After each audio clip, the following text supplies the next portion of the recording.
की आती है, तो क्या आप जानते हैं कि सच्चा गुरु कौन होता है? आइए इसकी पड़ताल करते हैं, एक पुरानी कथा और कुछ तथ्यों के साथ। सबसे पहले एक सत्य कथा जो संत रामपाल जी महाराज अपने सत्संगों में बताते हैं। द्वापर युग के अंत होने के समय की बात है। राजा परीक्षित को एक ऋषि के श्राप के कारण 7वें दिन तक्षक सर्प डसने वाला था। उनके उद्धार के लिए 7 दिन तक श्रीमद् भागवत सुधा सागर की कथा सुनाने का फैसला हुआ। दुनिया भर के पंडितों और ऋषियों से गुहार लगाई गई कि आओ कथा सुनाओ, लेकिन क्या हुआ? सभी ने हाथ खड़े कर दिए। यहां तक कि वेद व्यास जी, जिन्होंने श्रीमद् भागवत सुधा सागर लिखी, उन्होंने भी मना कर दिया। क्यों? क्योंकि वो जानते थे कि वो इस कथा को सुनाने के अधिकारी नहीं हैं।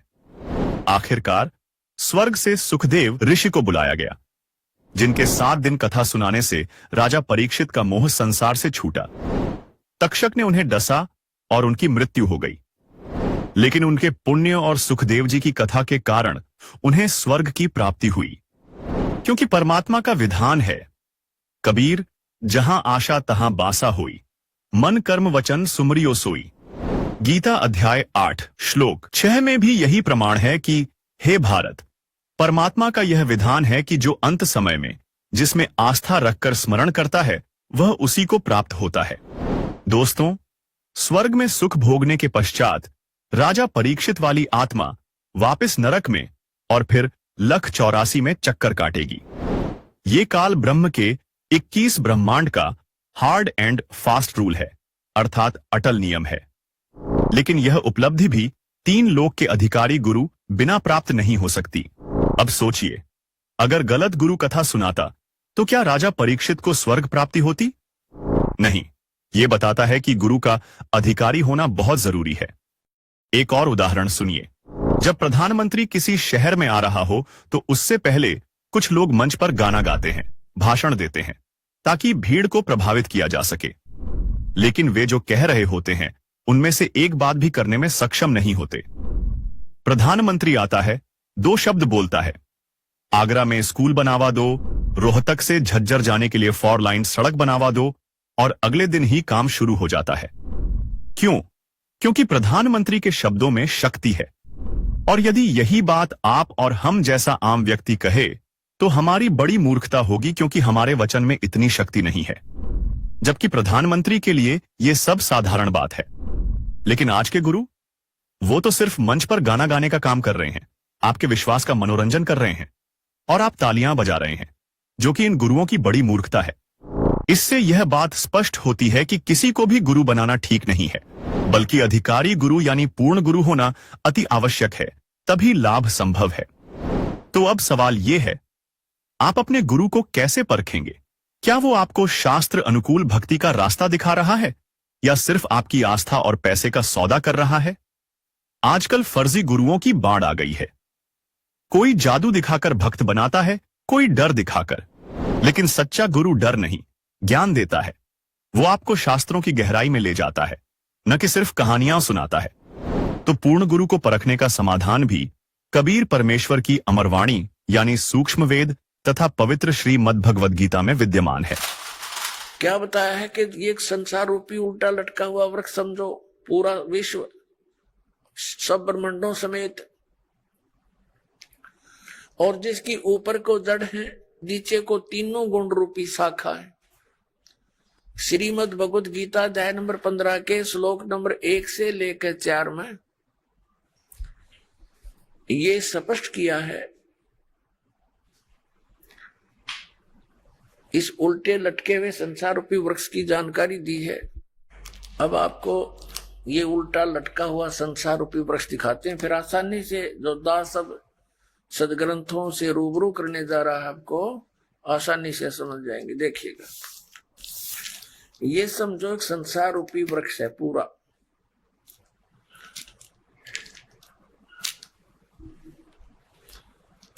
ऊर्ध्व मूलम अधः शाखम। देखिए श्रीमद् भगवद गीता अध्याय नंबर 15 का ये पंचदशो अध्याय यानी 15वां अध्याय, 15वां अध्याय है। ये इसका प्रथम श्लोक है। इसमें कहा कि ऊर्ध्व मूलम अध शाखम अश्वत्थम प्राहु अव्यम छंदासी यस्य पर्णानि ये तम वेद स वेदवित्। ऊर्ध्व मूलम, इसका अर्थ है कि ऊपर को जड़ और नीचे को शाखा। अधः माने नीचे होता है, ये भ्रमित है, इन्होंने गलत कर दिया। अधः माने ब्रह्मा रूप मुख्य शाखा वाले, नहीं। ये दूसरा अध्याय में 15वें अध्याय के दूसरे श्लोक में 2 बार अधः है, अधः अधः। इसका अनुवाद इन्होंने इसके अगले पृष्ठ पे किया है। अधः माने नीचे, अधः माने नीचे, अधः माने नीचे, ऊर्ध्व माने ऊपर, अधः माने नीचे, अधः माने नीचे। तो हम यहां इसको शुद्ध कर लेंगे, इन्होंने गड़बड़ कर दी थोड़ी सी, ये बेईमानी करके जैन के समझ में ना आई। अब हम फिर 15वें अध्याय के प्रथम मंत्र में फिर आगे हैं। ऊर्ध्व मूलम, ऊपर को जड़, और अध शाखम, नीचे को शाखा वाला, अश्वत्थम प्राहु अव्यम, ये संसार रूपी पीपल का अविनाशी वृक्ष कहा है। छंदासी यस्य पर्णानि, इसके जो पत्ते आदि जो है, इसके छंद हैं, विभाग हैं, पार्ट है।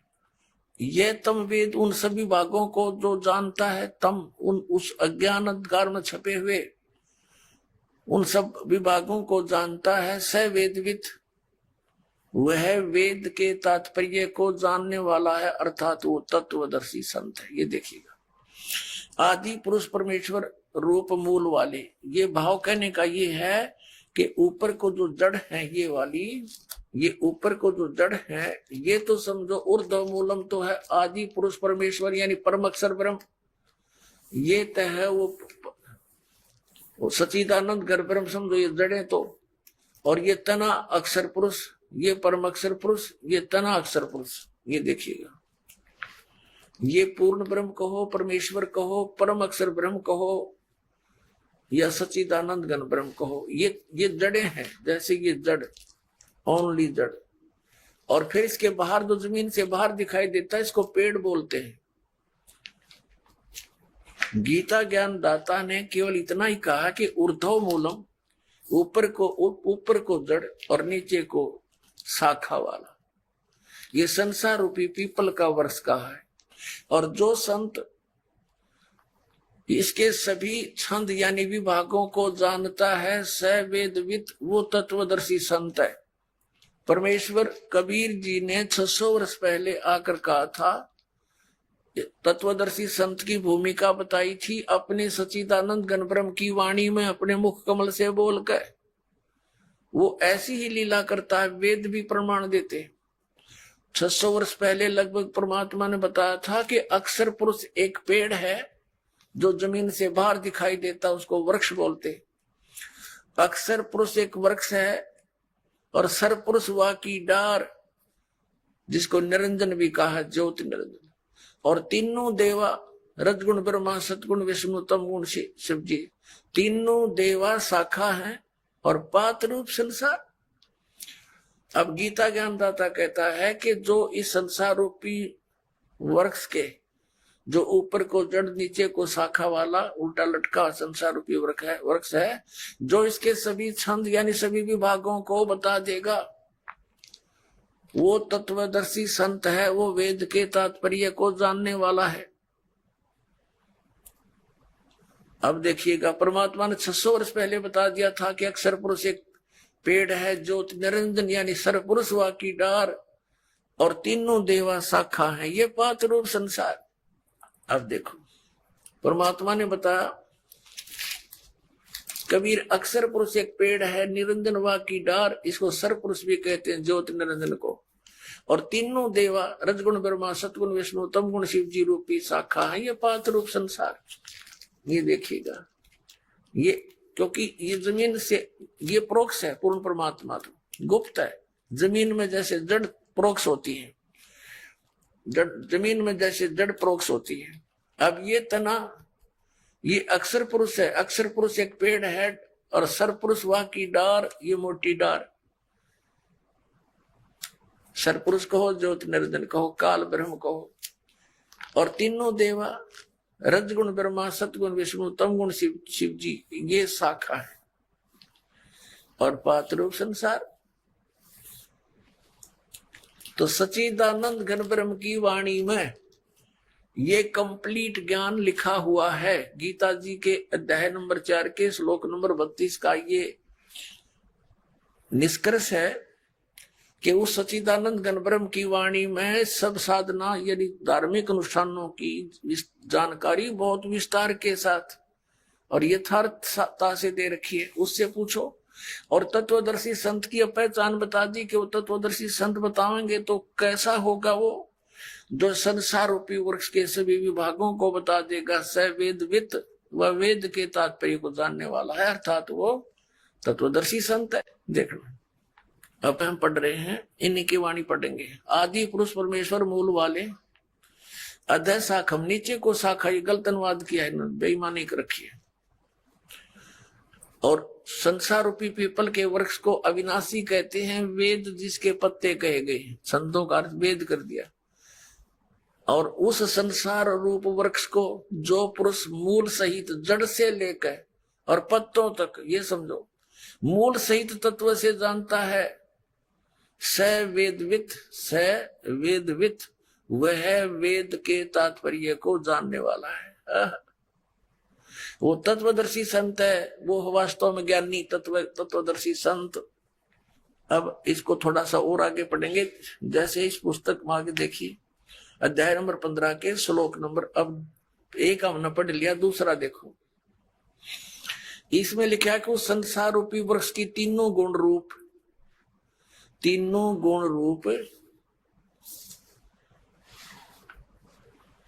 ये शाखाएं हैं। विषय पर वाला ये शाखाएं हैं, बस इतना ही लिखना था। नीचे और ऊपर फैली हुई, सर्वत्र नहीं, क्योंकि पृथ्वी लोक पर ये ज्ञान बोला जा रहा था। और श्री ब्रह्मा, श्री विष्णु, श्री रजगुण ब्रह्मा, श्री सतगुण विष्णु, श्री तमगुण शिव जी की जो पहुंच है, रीच है, उनकी जो पहुंच है, जो उनका प्रभुता है उनकी, वो केवल इन तीन लोकों पर है। पृथ्वी लोक, नीचे पाताल लोक और ऊपर स्वर्ग लोक। इन तीन लोकों पर इनकी प्रभुता है, यहां तक इनकी पहुंच है। ये एक एक विभाग के मंत्री हैं। और पृथ्वी लोक पर यू बोला जा रहा है क्या ना, ऊपर और नीचे यानी स्वर्ग और नीचे पाताल तक इनकी क्षमता है। रजगुण ब्रह्मा, सतगुण विष्णु, तमगुण शिव जी की। देखना, श्रीमद् भगवत गीता अध्याय नंबर 15 का हम श्लोक नंबर अब दूसरा पढ़ रहे हैं। उस संसार वृक्ष की तीनों गुण रूप शाखा, ये है अधः च ऊर्ध्वम प्रसरता तस्य शाखा गुण प्रवर्धा। अब यहां तीनों गुण रूप जल से बड़ी हुई शाखाएं नहीं है, ये है विषय पर वाला शाखा, विषय विकारों की शाखाएं हैं, ऐसा समझो। इन्हें गलत कर रखा है। नीचे और ऊपर, सर्वत्र नहीं, नीचे और ऊपर फैली हुई है। और मनुष्य लोक में, यहाँ पृथ्वी लोक पर कर्मों के अनुसार बांधने वाली, यानी कर्मों के आधार पर ये हमें सुनियोजित रखने वाली भी मुख्य कारण है। मूलानी माने जड़ है, ये मुख्य कारण है। नीचे और ऊपर, सभी लोकों में नहीं, केवल नीचे ऊपर फैली हुई है। यहाँ एक शब्द है तीनों गुण रूप शाखा। अब रजगुण ब्रह्मा है, सतगुण विष्णु, तमगुण शिव जी, ये कंसेप्ट क्लियर करना पड़ेगा। एक तो बहुत ही सिंपल सा देखिए आप, रजगुण ब्रह्मा है, यही तीनों गुण है, यही तीन देवता, इन्हीं पुराणों में देखिएगा। ये गीता प्रेस गोरखपुर से प्रकाशित है, मार्कंडे पुराण।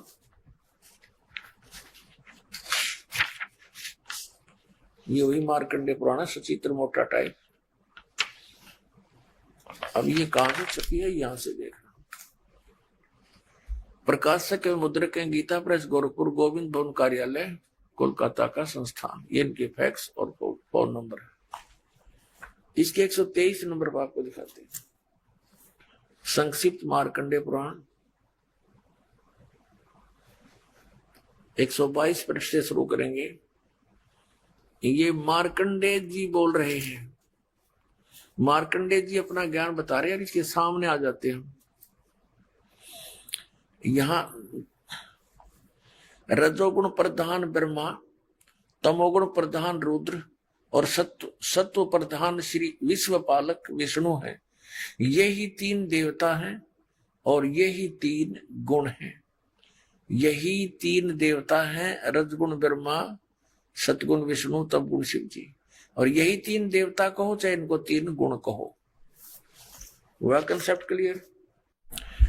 वैसे तो बुद्धिमान को कहते हैं संकेत बहुत होता है, लेकिन फिर भी ये बहुत गहरी जड़ें हैं इस अज्ञान की हमारे अंदर। और प्रमाण देते हैं, देखिएगा। ये है श्रीमद् देवी भागवत हिंदी टीका सहित भाग 1। ये कहां से प्रकाशित है? ये है अथ देवी भागवतम भाषा सभाष्टिकम समातम, खेमरा श्री कृष्ण दास प्रकाशन, मुंबई 4। अब यहां देखना, इसमें संस्कृत भी साथ है, बहुत कमाल है। ये है अथ श्रीमद् देवी भागवते भाषा टीका युक्ते तृतीय स्कंद प्रारंभते। 3रा स्कंद प्रारंभ हुआ। अब इसके 11वें पृष्ठ पर,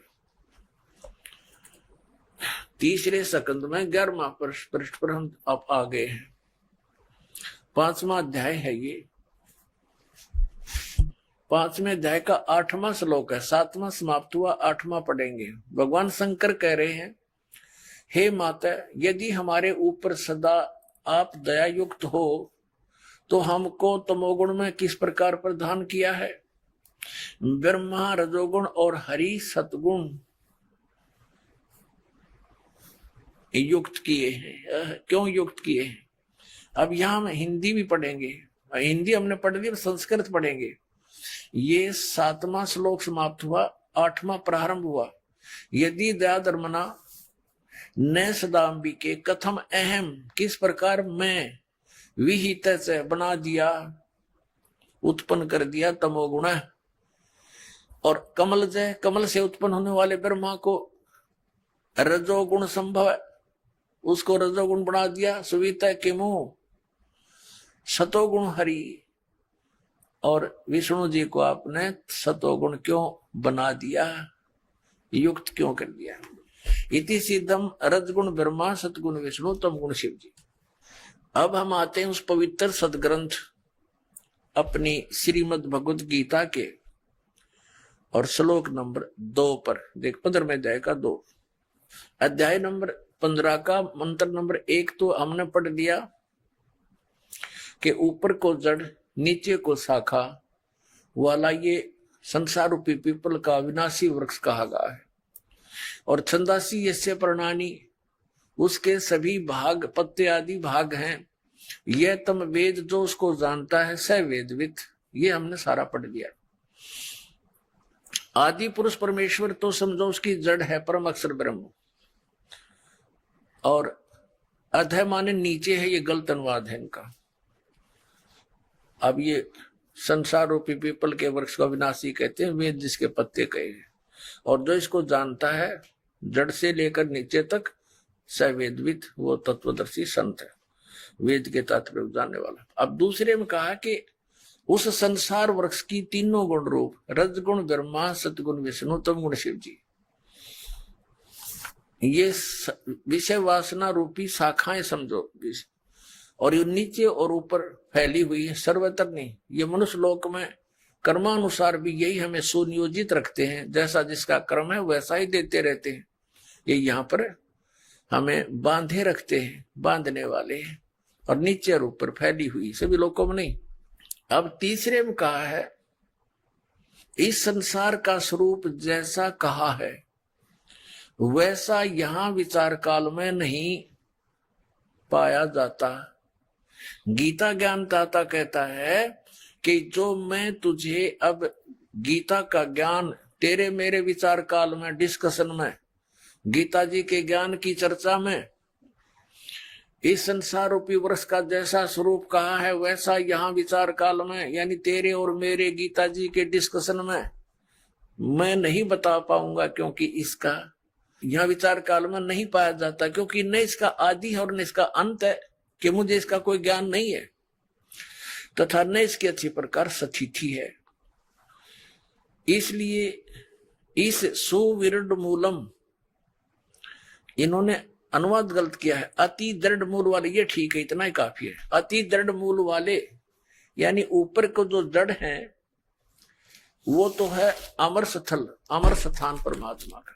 जैसे ऊपर को जो जड़ समझो, जहां से सब संसार की उत्पत्ति हुई है, जड़ों से पेड़ उगता है, बनता है पौधा बनकर, तो वो आदि ऊपर के जो लोक हैं, सतलोक, अलखलोक, अगम और अकय लोक, वो तो सुविरूढ़ है यानी दृढ़ है, वो तो अविनाशी स्थान है, और वहां से ही बाकी के संसार रूपी वृक्ष की प्रवृत्ति पर विस्तार को प्राप्त हुई है, यानी उस वहां से ही सबकी रचना हुई है, तो वो तो अविनाशी है। सुविरूढ़ मूलम, संसार रूपी वृक्ष की जो जड़ है वो तो समझो दृढ़ है, अविनाशी है। ये देखिए, ये ऊपर को जड़ और नीचे को तीनों गुण रूपी शाखा, ये संसार रूपी वृक्ष है।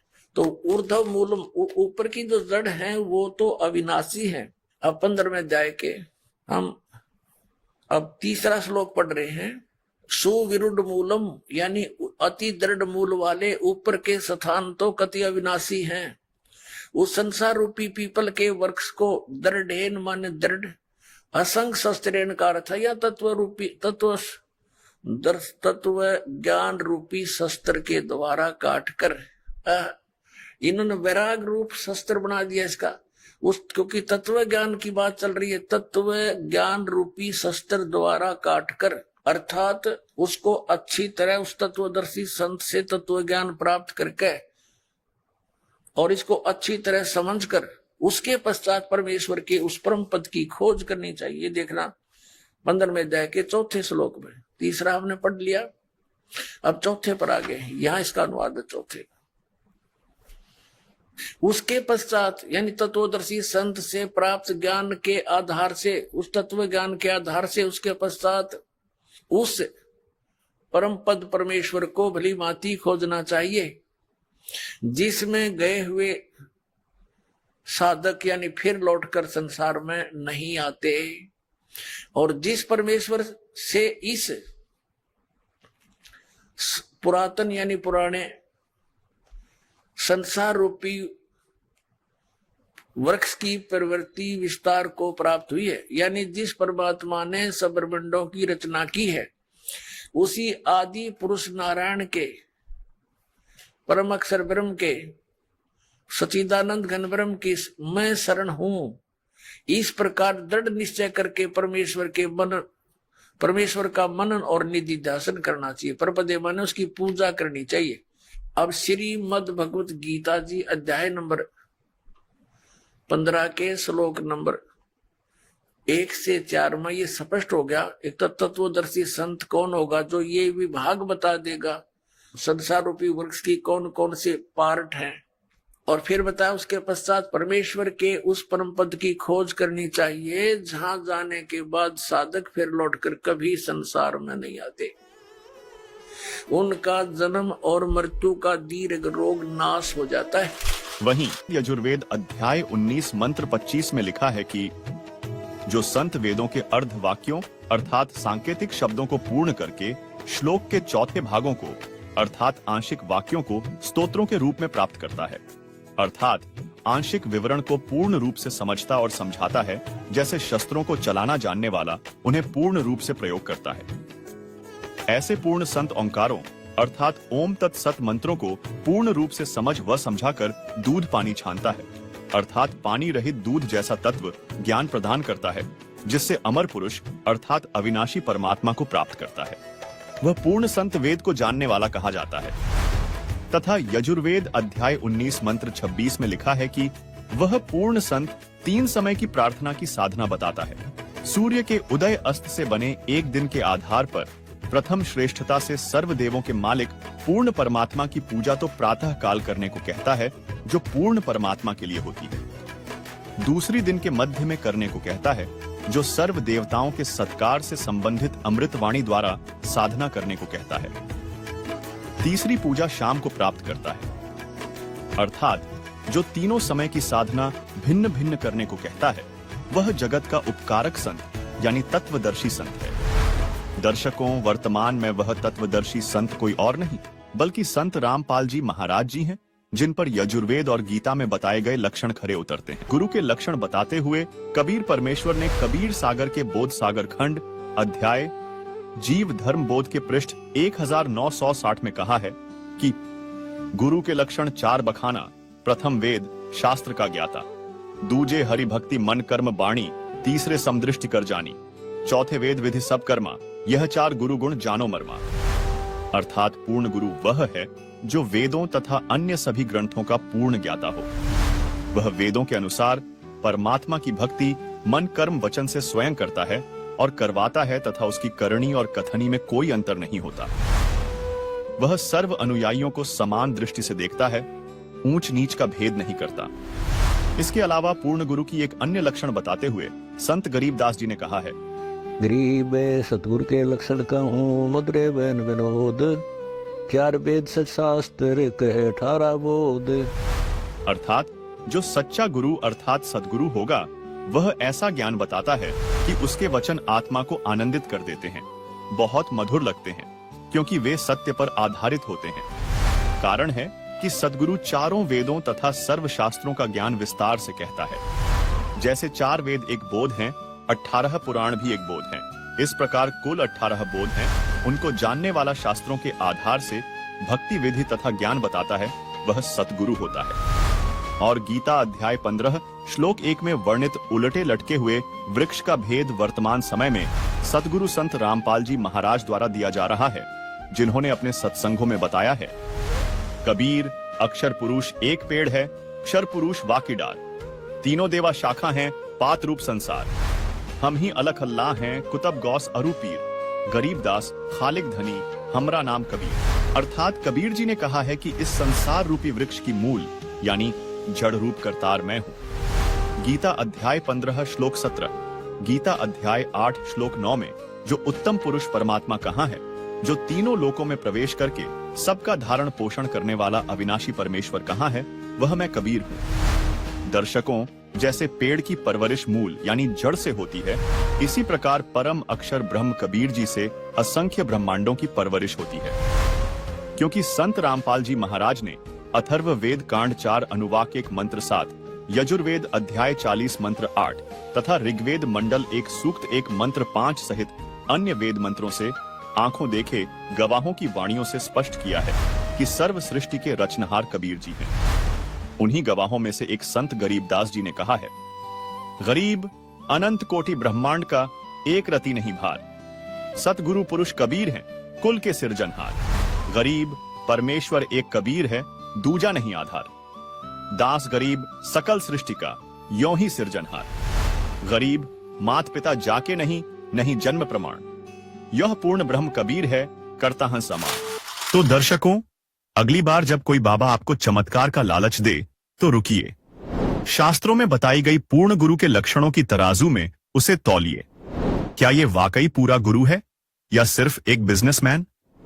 क्योंकि आपकी आस्था, आपका मानव जीवन अनमोल है, इसे किसी ठग को बेचने की गलती मत कीजिए, बल्कि तत्वदर्शी संत सतगुरु रामपाल जी महाराज की शरण ग्रहण करिए, क्योंकि आज वे ही शास्त्रों में बताई गई पूर्ण गुरु के लक्षणों की तराजू में खरे उतरते हैं। दोस्तों, अब तक हमने गुरु और पूर्ण गुरु के बारे में तो जान लिया, लेकिन क्या गुरु के पूर्ण होने मात्र से बात बन जाएगी? ऐसा नहीं है दोस्तों। यदि गुरु को पूरा होना चाहिए तो शिष्य को गुरु के प्रति पूर्ण समर्पित होना चाहिए। तो इसी से जुड़ा एक सवाल और खड़ा होता है कि सवाल नंबर 3, गुरु के प्रति शिष्य का भाव कैसा होना चाहिए जो उसे मुक्ति तक ले जाता है? दोस्तों, आजकल हर कोई आध्यात्मिकता की बात करता है और अध्यात्म से जुड़े लोग मोक्ष की बात करते हैं। संत रामपाल जी महाराज कहते हैं कि बिना सच्चे गुरु के मोक्ष का रास्ता ढूंढना ऐसा है जैसे बिना नक्शे के जंगल में भटकना। गुरु वो दीपक हैं जो अंधेरे में रास्ता दिखाते हैं, लेकिन अगर शिष्य का भाव ही ठीक ना हो तो ये दीपक कितना भी तेज जलता हो, रास्ता दिखाई नहीं देगा। तो आइए बात करते हैं कि संत रामपाल जी महाराज के ज्ञान के आधार पर शिष्य का गुरु के प्रति भाव कैसा होना चाहिए जो उसे मोक्ष तक ले जाए। सुनिए। अब परमेश्वर कबीर जी की वाणी है कि कह कबीर सुनो भाई साधो, ये शब्द गुरु चित चेला रे। अब जैसे गुरु और चेले का कितना प्यार, कितना एक घनिष्ठ संबंध होना चाहिए। कह कबीर तुम चरण चित राखो, जो सुई में डोरा रे। कितना बेस्ट उदाहरण दिया, एग्जाम्पल दिया भगवान ने कि गुरु और शिष्य का इतना लगाव, इतना अपनापन होना चाहिए जैसे सुई में धागा डाल दे, वो लटकता है, सुई के साथ ही लटकता रहेगा और नीचे मार देगा, वो लकड़े को नहीं क्यों करेगी।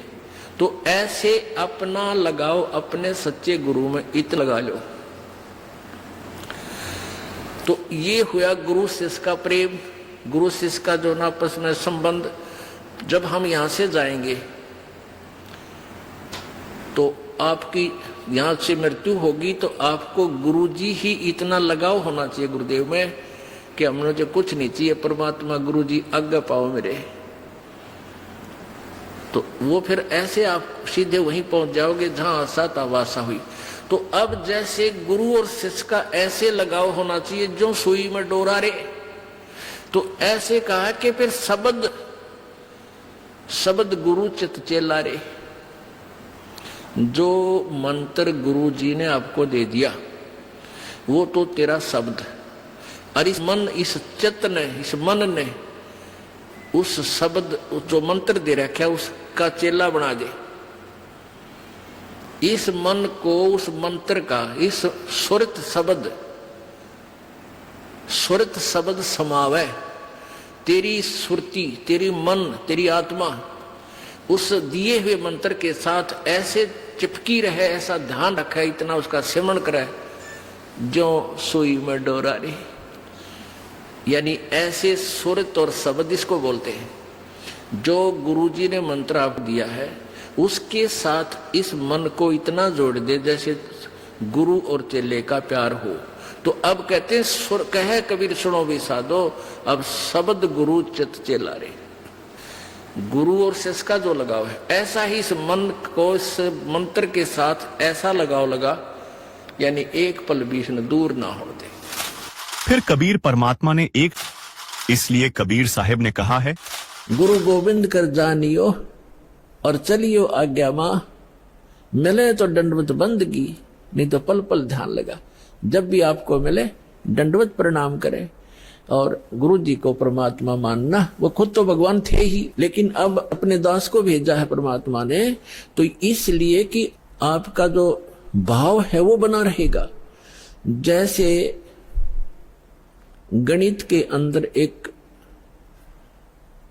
प्रश्न आता था ब्याज का, ऋण का, तो उसमें मूलधन ज्ञात करना होता था। मूलधन तो होता था वो करोड़ों और अरबों रुपए का। उस करोड़ों और अरबों रुपए के मूलधन को प्राप्त करने के लिए मानना पड़ता है, मान लीजिए मूलधन 100 रुपये। वो 100 रुपये मूलधन नहीं है, लेकिन वो सपोज करना पड़ेगा उस प्रॉब्लम को सोल्व करने के लिए।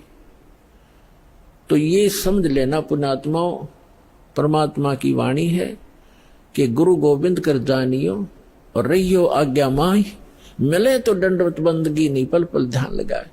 अब जैसे आप यहां से जाओगे शरीर छोड़ के, ये तो छूटेगा, आपको मालूम है सबको।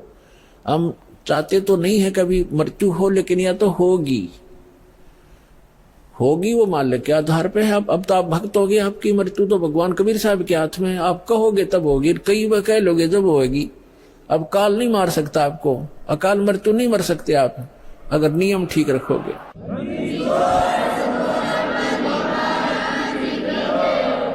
तो ये तो हमने यहां से जाना पड़ेगा। जब आप यहां शरीर छोड़कर जाओगे तो ऊपर जाकर के जहां भी आप देखोगे ये दास के रूप में वो कबीर परमेश्वर आपको खड़े दिखाई देंगे। और जो काल के दूत यहां संत आए हैं उनका रूप होगा, लेकिन काल उनके संत के रूप में खड़े दिखेंगे। तो वहां जिस गुरु की वो शरण में है तो वहां जाकर अपने गुरु जी के पास ही जाते हो, तो सीधे के अपने वो खड़े गुरु जी, तो अब उसके शेष सारे उस गुरु के पास, उसके शेष उस दूसरे गुरु के पास। तो वहां काल भी आता है जो उसने संत भेज रखा है इन जीवों का नाश करने के लिए, और परमात्मा आता स्वयं जिसने अपना संत भेज रखा है जीवों का विकास करने के लिए। तो इस दास के रूप में आपको वहां परमात्मा मिलेंगे। आपको एक और हिदायत दी जाती है कि जब आप गुरु जी के पास जाते हो, प्रणाम करते हो, तो उसमें एक अभ्यास बनाओ कि सतनाम का सुमरण अवश्य करें। प्रथम नाम मिला है तो प्रथम का अवश्य करें। जैसे प्रणाम करते करते भी आप एक सांस का सेवन आसानी से कर सकते हो। और उससे क्या होगा, जैसे यहां तो आपका अभ्यास बना रहेगा, भक्ति तो करनी है, तो उससे क्या होगा, जैसे आप वहां जाओगे, एक तिरकुटी, एक इंटरनेशनल एयरपोर्ट समझ लो तिरकुटी, जब वहां पहुंचोगे तो वहां आपको परमात्मा मिलेंगे इस दास के रूप में। और वहां काल भी धोखा देने के लिए इस दास का रूप बना सकता है। तो उसमें आप जी ने सिमरन करना है सतनाम का, क्योंकि वहां जाएगा तो सतनाम ही होगा आपके पास, सारनाम तो होगा ही होगा, सतनाम भी होगा। तो सतनाम का और सारनाम का जाप करना है। तो सतनाम का जाप करने मात्र से, और प्रथम मंत्र भी अगर प्राप्त है, इसमें प्रथम और लास्ट 2 मंत्र हैं इस 7 मंत्रों में, तो ये दोनों मंत्र भी गजब के मंत्र हैं। इनका भी जाप करने से क्या होगा, यदि सामने काल परमात्मा की बजाय स्वयं आकर के दास का रूप बनाकर खड़ा हो जाएगा, इस सिमरन से उसका तुरंत चेहरा बदल जाएगा, उसके ऊपर का आवरण हट जाएगा, उसकी वास्तविकता वो भूंडी शकल दिखाई देगी, फिर आप अपने आप दूर हो जाओगे। दोस्तों, मोक्ष अर्थात जन्म मृत्यु, 84 लाख योनियों और नरक के कष्ट से छुटकारा पाना कोई सस्ता सौदा नहीं है। संत रामपाल जी महाराज बार बार कहते हैं कि परमात्मा तक पहुंचने के लिए गुरु की शरण जरूरी है। यही बात स्वयं कबीर परमात्मा ने भी हमें बताया है। और गुरु की शरण का मतलब है गुरु जी के प्रति शिष्य की पूर्ण श्रद्धा, विश्वास, समर्पण, सेवा और विनम्रता। आप गुरु से दीक्षा लेते हैं, लेकिन अगर आप गुरु के प्रति शिष्य वाला भाव ही नहीं रखते और उनके बताए मार्ग के विपरीत मनमानी करते हैं, तो फिर मोक्ष कैसे मिलेगा? लेकिन यह जरूरी क्यों है, ये जानने के लिए सुनिए कबीर क्या याद दिलाना चाहते हैं। सतगुर के उपदेश का लाया एक विचारे, जय सतगुरु मिलते नहीं जाते नरक दुआरे। पुण्यात्माओं, इस तत्व ज्ञान से आप परिचित हो जाओ, फिर देखना आपके अंतःकरण में कैसी जगह बनेगी भगवान के प्रति और गुरुदेव के प्रति। जो कोई भक्ति करता भी है, शास्त्र अनुकूल नहीं कर रहा है, वो भी डलेड हो रहा है, वो अपने जीवन को बर्बाद कर रहा है। यदि कोई भक्ति भी कर रहा है और शास्त्र के विरुद्ध कर रहा है, कोई नकली गुरु के पास भक्ति कर रहा है, तो वो भी अपना जीवन व्यर्थ कर रहा है। सतगुरु का अर्थ है तत्वदर्शी संत। सतगुरु माने सच्चा गुरु। अब वैसे तो गुरु शब्द ही काफी है, लेकिन झूठे गुरु घने हो गए, इसलिए सत्य शब्द साथ में लगाना पड़ा। सतगुरु, परमात्मा कहते हैं सच्चा गुरु मिलने से आपको कितना लाभ होगा।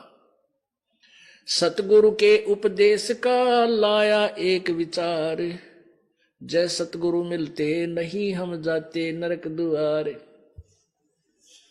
नरक द्वार में दूत सब ये करते खेचा तान, उनसे कभू ना छूटेता फिर फिरता चारों खानी। 4 खानी यानी 84 लाख योनियों में पशु पक्षी गधे कुत्ते सुअर की योनियां प्राप्त होती। अब चार खानी में भरमता कभू न लगता पार, सो फेरा सब मिट गया मेरे सतगुरु के उपकार। होय होय। कहते हैं ये सारा झंझट 84 लाख योनियों भोगनी पड़ती, नरक में जाता, यम के दूत सताते, गधे कुत्ते सुअर की योनि भोगनी पड़ती। कहते हैं हमारे सतगुरु मिल गए और इन सब दुखों से बाईपास निकाल दिया परमात्मा हमारे गुरुदेव ने, सतगुरु ने। सच्चे गुरु की भक्ति से लाभ होता है, यानी सच्ची भक्ति से। कहते हैं सब फेरा यो मिट गया मेरे सतगुरु के उपकार। 7 समुद्र की मसी करूं, 7 समुद्र की मसी करूं, लेखनी करूं बन राय, धरती का कागज करूं, सतगुरु गुण लिखा न जाए। अब कहते हैं ऐसे संत की क्या महिमा गाऊं। यदि पूरी पृथ्वी का कागज बना लूं और सभी समुद्र की के जल की इंक बना लूं, स्याही, और सभी वृक्षों की काट काट कर छोटी छोटी कलम बना कर रख लूं और लिखने लगूं, तो ये सब समाप्त हो जाए तो भी सतगुरु की महिमा में वर्णन नहीं की जा सकती।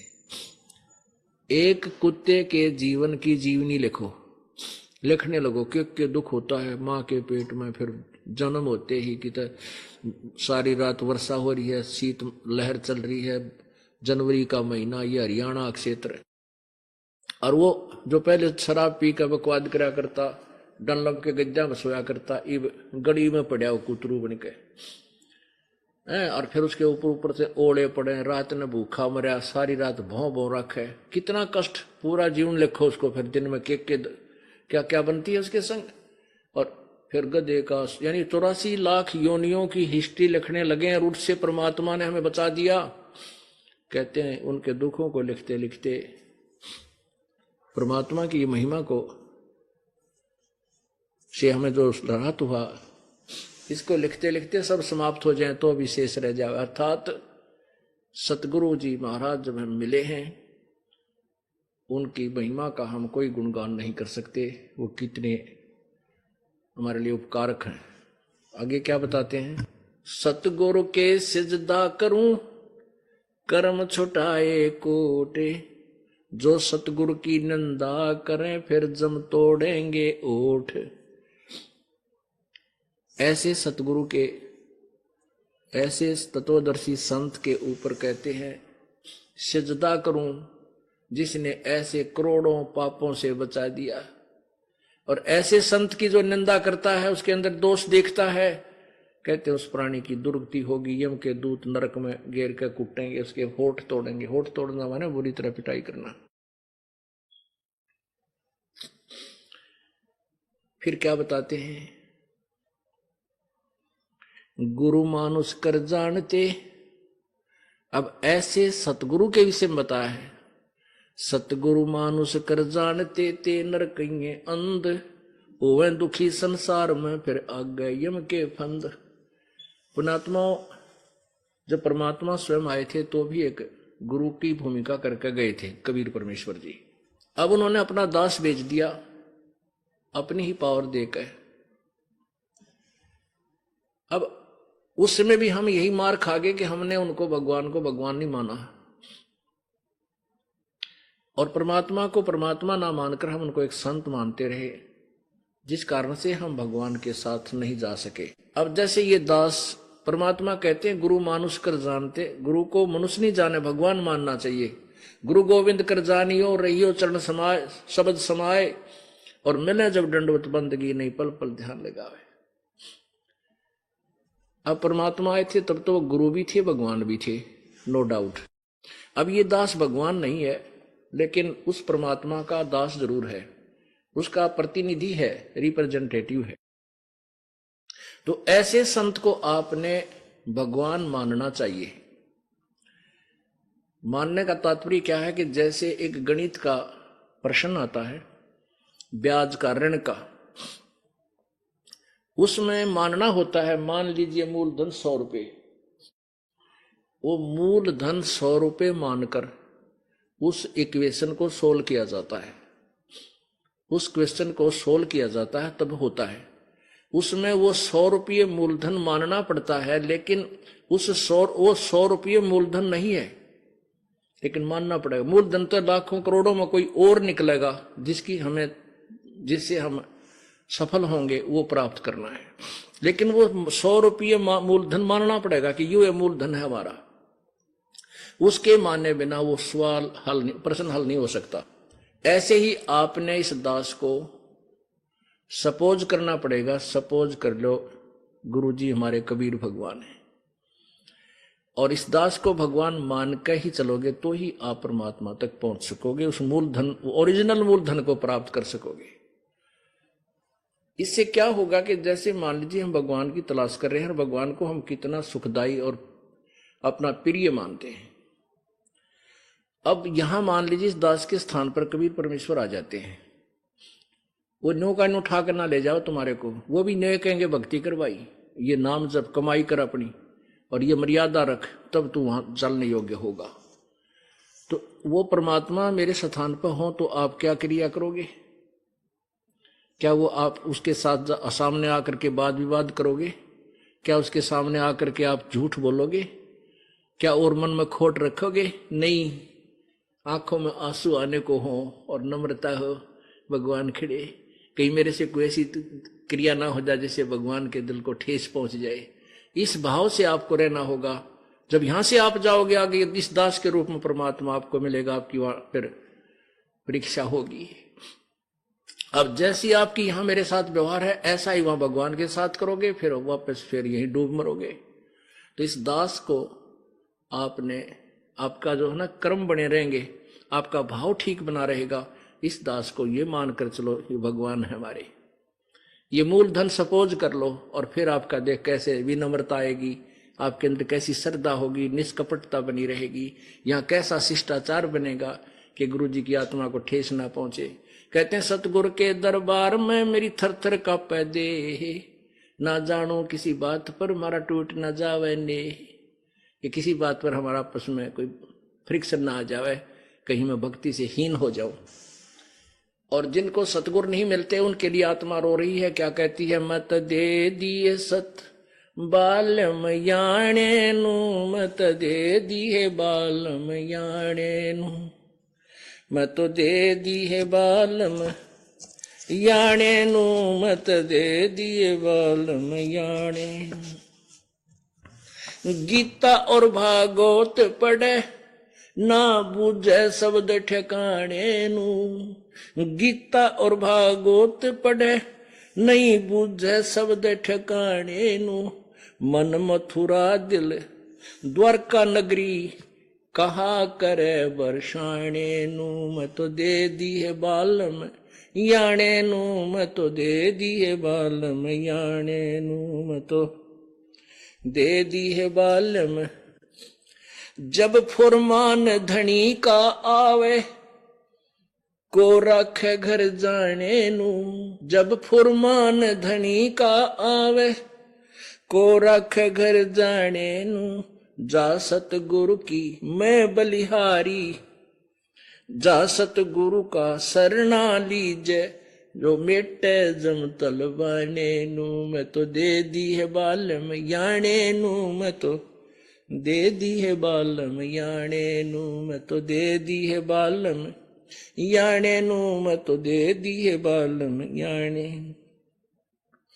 उत्तर दक्षिण पूरब पश्चिम तू फिरदा दाणे दाणे नु, उत्तर दक्षिण पूरब पश्चिम तू फिरदा दाणे दाणे नु, सर्व कला सतगुरु साहेब की हरि आए हरि आने नु, मैं तो दे दी है बालम याणे नु, मैं तो दे दी है बालम याणे नु, मैं तो दे दी है बालम।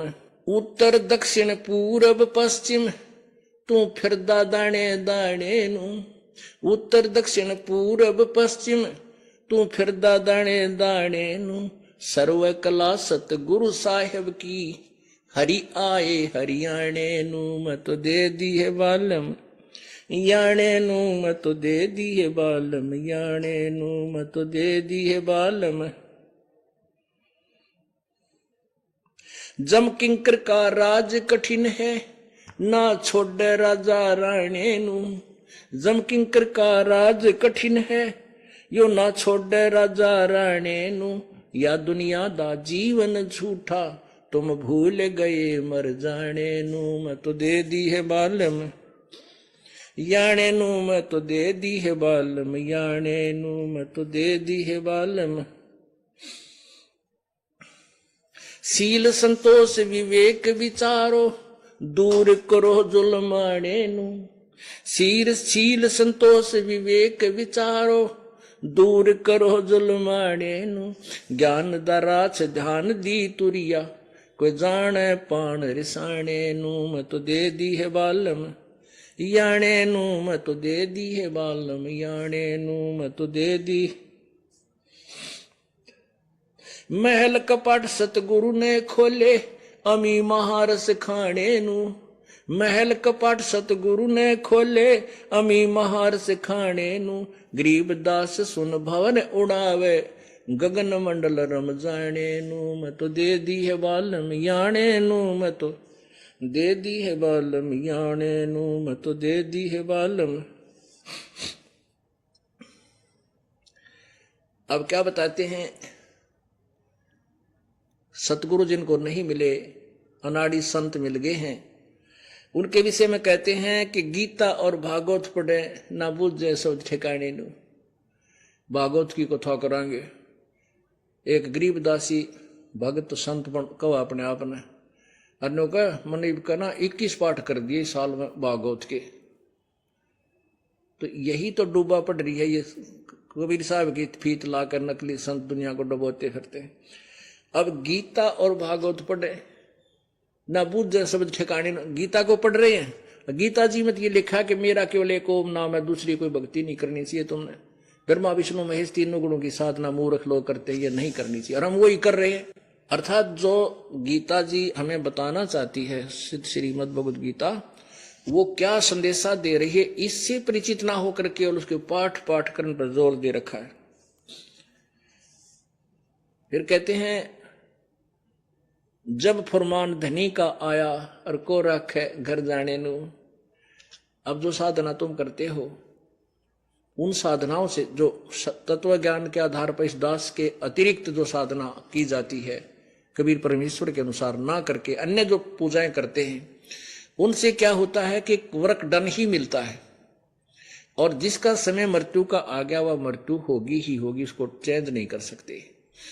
जैसे आपने श्री कृष्ण जी की हिस्ट्री में पढ़ा के उन्होंने मोरध्वज राजा के पुत्र ताम्रध्वज को आरे से चिरवा कर जीवित कर दिया, क्योंकि उसके सांस शेष थे, आयु शेष थी। अपने सगे भांजे अभिमन्यु को वो जीवित नहीं कर सके, जो उनकी सगी बहन सुभद्रा का पुत्र था, अर्जुन का बेटा, जो प्रथम दिन ही चक्रव्यूह उसमें महाभारत के युद्ध में मृत्यु को प्राप्त हुआ। क्यों नहीं कर सका? क्योंकि वो आयु नहीं बढ़ा सकते। अभिमन्यु का संस्कार प्रारब्ध मनुष्य जीवन इतना ही था। अब कबीर परमात्मा ने कैसे, जैसे आपने पढ़ा, कमाल को एक जल में मृत्यु होने के उपरांत जल प्रवाह कर दिया गया था, उस बच्चे को, उस जीव को वापस लाके उसी में प्रवेश कर दिया और आगे जीवन दे दिया अपनी पावर से, अपनी शक्ति से। ऐसे ही शेख तकी एक पीर था, सिकंदर लोधी राजा का, उसकी लड़की कब्र में दबा रखी थी, मर चुकी थी, 15-20 दिन की, किस दिन की वहां दबी हुई थी। उसकी अनाड़ीपने को ठीक करने के लिए और अपनी आत्मा को पुनः जीवन देने के लिए उस मरी हुई लड़की को मालिक ने जीवित कर दिया।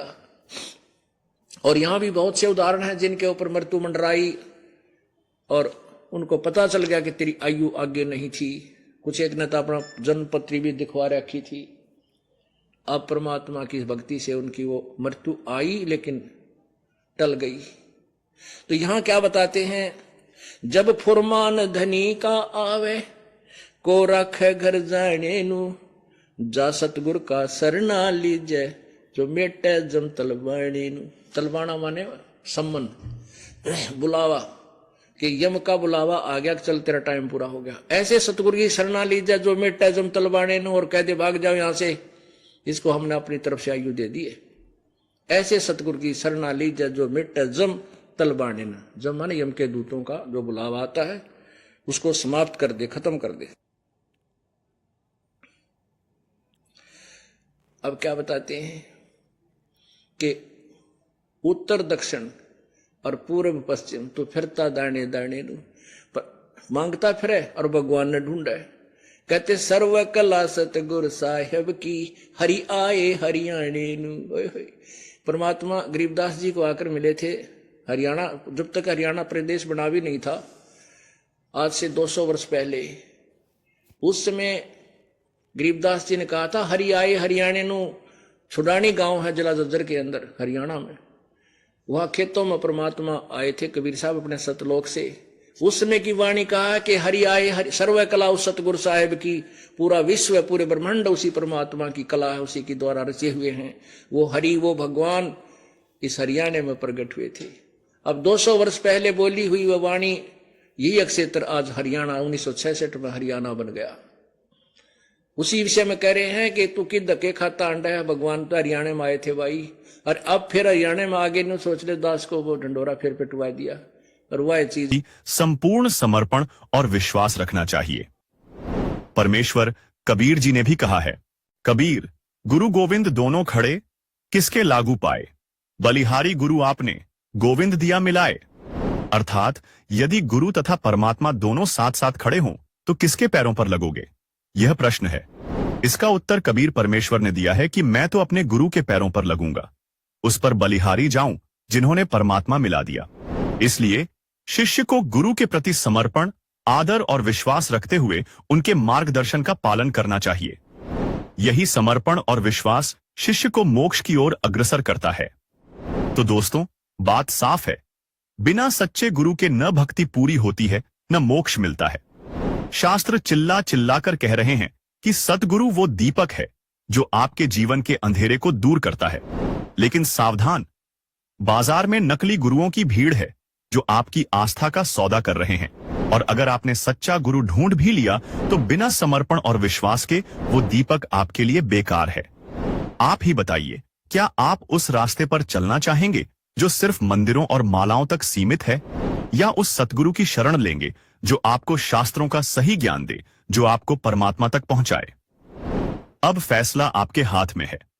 क्या आप दीपक थामेंगे या अंधेरे में भटकते रहेंगे? अब सुनते हैं संत रामपाल जी महाराज से नाम दीक्षा लेकर सतभक्ति करके अद्भुत लाभ प्राप्त करने वाले अनुयायी के विचार। सत साहिब दर्शकों, क्या आपने कभी सोचा है कि जब जिंदगी में हर तरफ अंधेरा हो, बीमारी और गरीबी पीछा ना छोड़ रही हो, तब कौन बनता है उम्मीद की आखिरी किरण? हिसार हरियाणा की रहने वाली शिखा जी की कहानी भी कुछ ऐसी ही थी। उनकी मां चारपाई पर पड़ी रहती थी, पिता रोजगार के लिए घर से दूर थे। घर की हालत इतनी खराब थी कि पूरे परिवार के पास सिर्फ एक चारपाई और एक पुरानी कुर्सी थी। 5 लोग उसी पर सोने को मजबूर थे। शिखा जी और उनके परिवार ने माता दुर्गा जी की पूजा, व्रत और कई धार्मिक रीतियां अपनाई, लेकिन कोई लाभ नहीं हुआ। एक दिन उन्होंने संत रामपाल जी महाराज का सत्संग सुना और यहीं से उनके जीवन में आया असली मोड़। संत रामपाल जी महाराज से नाम दीक्षा लेने के बाद उनकी मां पूरी तरह से स्वस्थ हो गईं और धीरे धीरे घर में सुख सुविधाएं आने लगी। अब सवाल उठता है, आखिर ऐसी कौन सी भक्ति साधना है जो संत रामपाल जी महाराज अपने शिष्यों को बताते हैं, जिससे लाखों लोगों का जीवन बदल रहा है? क्या नाम दीक्षा लेने मात्र से जीवन की परेशानियां दूर हो सकती हैं? आइए सुनते हैं शिखा जी की कहानी उन्हीं की जुबानी। नमस्कार जी। सत साहिब जी। क्या नाम है बहन जी आपका? मेरा नाम शिखा दासी है। कहाँ के रहने वाले हैं आप? मैं हिसार हरियाणा से हूँ। संत रामपाल जी महाराज से नाम दीक्षा आपने कब ली? मैंने संत रामपाल जी महाराज से नाम दीक्षा जनवरी 2009 में ली। संत रामपाल जी महाराज से नाम दीक्षा लेने से पहले क्या आप कोई भक्ति साधना भी करते थे? जी हाँ, हम जो मतलब हमारे समाज में जो भी धार्मिक पूजाएं हैं, देवी देवताएं हैं, उनको मानते थे। और मेरी मम्मी संतोषी माता की बहुत ही मतलब ज्यादा पूजा करती थी, उनके व्रत सब कुछ करती थी। फिर भी वो मतलब बीमार ही रहती थी हर टाइम। और मेरे पापा हर महीने मतलब सालासर हो गया, अमरनाथ हो गया, केदारनाथ, मतलब हर जगह तीर्थ यात्रा पर जाते थे। तो जो ये भक्ति साधनाएं आप लोग कर रहे थे और आपके पेरेंट्स कर रहे थे, तो इन सब भक्ति साधनाओं से आपके परिवार में क्या क्या लाभ प्राप्त हुए? जी, हमें इनसे कुछ लाभ तो प्राप्त नहीं हुए, परंतु उल्टी ही हमें हानियां होती चली गई। मेरी मम्मी इतनी ज्यादा बीमार रहती थी, मतलब वो सारा टाइम खाट में ही रहती थी, और मेरे पापा मतलब 6-6 महीने बाहर ही रहते थे, घर पे नहीं आते थे, और जिस कारण हमारी भी मतलब परवरिश है वो अच्छे से नहीं हो सकी, और हमारी आर्थिक स्थिति इतनी बुरी थी कि हम कभी कभी तो बिना खाना खाए ही सो जाते थे। फिर हमारे घर वाले थे, वो भी मतलब जो हमारे दादा दादी थे, चाचा चाची थे, वो भी इतना साथ नहीं देते थे। आपके अनुसार जो भक्ति साधना आप और आपका परिवार कर रहा था, उनसे आपको कोई लाभ नहीं हुआ, बल्कि आपके परिवार की आर्थिक स्थिति बहुत कमजोर थी। आपकी माताजी बहुत बीमार रहते थे, आपके फादर भी आप लोगों से दूर रहते थे, बहुत बार घर में खाने की भी दिक्कत रहती थी। तो इन सब परेशानियों के होते हुए संत रामपाल जी महाराज जी की जानकारी आपको कैसे मिली? जी, हमें ऐसे पता चला, हम मतलब कॉलोनी से बाहर रहते थे, तो वहां पर एक लेडीज थी, तो उन्होंने बताया कि ऐसे ऐसे संत रामपाल जी महाराज हैं, आप नाम दीक्षा ले लो तो आपको आपकी सारी दिक्कतें हैं वो दूर हो जाएंगी। परंतु मेरी मम्मी ने एक बार तो मतलब टाल मटोल कर दी कि नहीं, हम नहीं लेंगे, हम तो यही पूजा करेंगे। फिर मेरी मम्मी कुछ ज्यादा ही बीमार हो गई, तो उन्होंने फिर बोला मेरी मम्मी को कि आप एक बार जाके तो देखो, ऐसे ऐसे है, मतलब बहुत लोगों को वहां से लाभ प्राप्त हुआ है, आपको भी हो जाएगा। तो मेरी दादी और मेरी मम्मी संत रामपाल जी महाराज के पास सतलोक आश्रम बरवाला चले गए, और वहां पर उन्होंने उनसे नाम दीक्षा ली। संत रामपाल जी से नाम दीक्षा लेने के बाद क्या आपके परिवार में किसी तरह के कोई चेंजेस आए?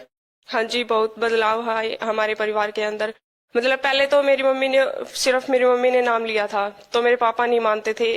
तो मेरे पापा के साथ एक घटना हुई, उनका एक्सीडेंट हुआ, वो एक ड्राइवर है, तो वो उनकी गाड़ी का ब्रेक फेल हो गया था, तो वो भी अगले ही दिन संत रामपाल जी महाराज की शरण में चले गए, और हमारे घर में मतलब इतनी दिक्कतें रहती थी वो सभी दूर हो गई। हमारी आर्थिक स्थिति भी बहुत अच्छी हो गई। पहले हमारे घर में मतलब कुछ भी नहीं था, ऐसे लगा के ही चलो, कुछ भी सुविधा प्राप्त नहीं थी हमारे घर में।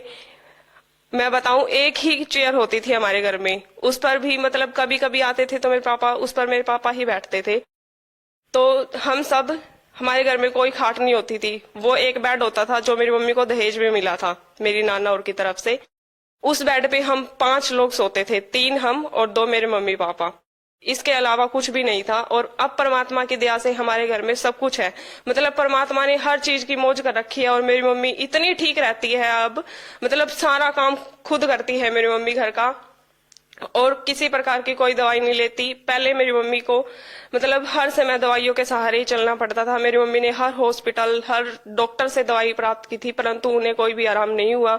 और फिर संत रामपाल जी महाराज की शरण में जाते ही उन्हें मतलब बहुत उनकी तबीयत में बहुत सुधार आया, और धीरे धीरे वो अपना जीवन सुखद व्यतीत करने लगी।